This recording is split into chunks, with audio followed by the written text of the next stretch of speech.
আমাদের প্রিয় নবী তিনটি কাজে দেরি করতে নিষেধ করেছেন, চলুন জেনে আসি সেই তিনটি কাজ কি। রাসূল সাল্লাল্লাহু আলাইহি ওয়াসাল্লাম ইরশাদ করেন, হে আলী, তিনটি কাজে কখনো দেরি করবে না। 1 নাম্বার, যখন ছেলে মেয়ে প্রাপ্তবয়স্ক হয়, যদি সঠিক পাত্র পাত্রী পাওয়া যায়, তাদের বিবাহের ব্যবস্থা করো।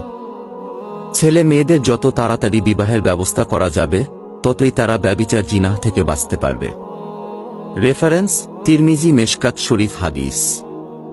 হাদিস নং 605। 2 নাম্বার, যখন নামাজের সময় হয়, সঙ্গে সঙ্গে নামাজ আদায় করা উত্তম। মহানবী সাল্লাল্লাহু আলাইহি ওয়াসাল্লাম বলেন, নামাজের প্রথম রাকাতে আল্লাহর সন্তুষ্টি এবং শেষ রাকাতে আল্লাহর ক্ষমা রয়েছে। 3 নাম্বার, জানাজার নামাজে দেরি করবে না, কেননা মৃত ব্যক্তি যদি জান্নাতি হয়, তাহলে জানাজায় দেরি করার দ্বারা জান্নাতের নিয়ামত থেকে তাকে বঞ্চিত রাখা হলো, আর যদি মৃত ব্যক্তি জাহান্নামী হয়, তাহলে তাকে জাহান্নামের শাস্তি থেকে দূরে রাখা হলো।